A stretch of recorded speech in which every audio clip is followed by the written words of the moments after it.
ஹல்லேலூயா.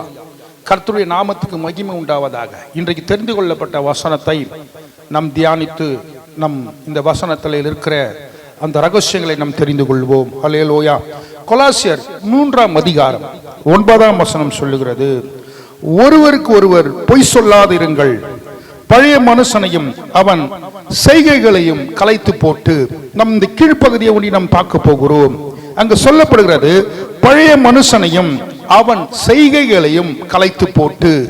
அப்போ நம் பழைய மனுஷன் நமக்குள்ள போராடும் போது அந்த மனுஷனுடைய குணத்தை நம் அப்படியே வைத்துக் கொள்ளாதபடி அந்த பழைய மனுஷனுடைய அந்த செயலை என்ன செய்யணுமா, கலைத்து போட வேண்டும். அது கலைக்கும் போது அந்த மனுஷனுடைய பழைய பாவம் இரண்டாவது செயல்படாது. அந்த மனுஷனுடைய பழைய பாவத்தை நாம் எடுத்து வைத்தோமானால் அது திருப்பும் நம்ம கிட்ட வந்து என்ன செய்யுமா, அதை செயல்பட வைக்கும். கர்த்தருடைய நாமத்திலே சொல்லுகிறேன், நம்ம கிட்ட இருக்கிற எல்லா அசுத்தங்களையும் எல்லா பாவங்களையும் என்ன செய்யணுமா, நம் கலைத்து போட வேண்டும். கலைக்கும் போதுதான் அது இரண்டாவது தேடினாலும் அது கிடைக்காது. எந்த பாவம் உண்டு பண்ணுகிறது, எந்த மோகம் உண்டு பண்ணுகிறது. ஆகையால் எல்லாவற்றையும் பிரியமான சகோதரனே சகோதரியே, நம்ம என்ன செய்யணுமா, கலைத்து போட வேண்டும். அல்லேலூயா. நம் மனசுக்குள்ள ஒரு உபச்சாரமோ ஒரு வேசிதனமோ ஒரு அசுத்தமோ போராடி கொண்டே இருக்கும். அதை எடுத்து வைக்க கூடாது.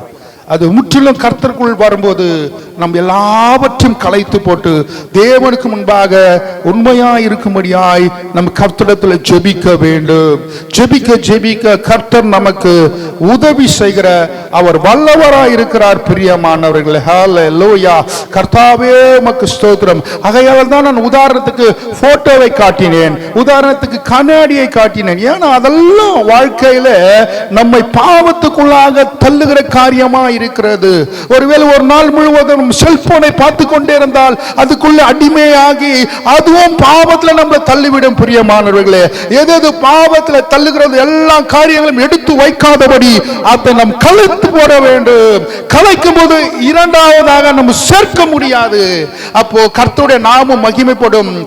மூலியமா கர்த்தர் அநேகருக்கு ஒரு ஆசீர்வாதத்தை வைப்பார். இந்த உலகத்தில் உயர்த்தி கண்மலை மேலே உன்னை உயர்த்துவார். பிரியமானவர்களே, பிரியமானவனே, உன் ஆத்துமா, பிரியமானவளே, உன் ஆத்துமா வாழ்கிறது போல் நீ எல்லாவற்றிலும் வாழ்ந்து சுகமாய் இருப்பாய் என்று வேதம் சொல்லுகிறது. நீ சுகமாய் வாழ வேண்டும் என்று விரும்பினால் நீ ஒன்று செய்ய வேண்டும், பழைய பாவங்களை எடுத்து வைக்காதபடி அதை கலைத்து போட வேண்டும். கலைத்து போடும்போது நிச்சயமாய் நீ அர்த்த நிலைக்கு, அர்த்த கட்டத்துக்கு, அர்த்த லெவலுக்கு கர்த்தர் உன்னை கொண்டு போய் வைப்பார். அநேக கண்கள் உன்னை கண்டு ஆச்சரியப்படும். கர்த்தருடைய நாமம் மகிமைப்படுவதாக. இயேசுவின் நாமத்தின் பிதாவே, ஆமென்.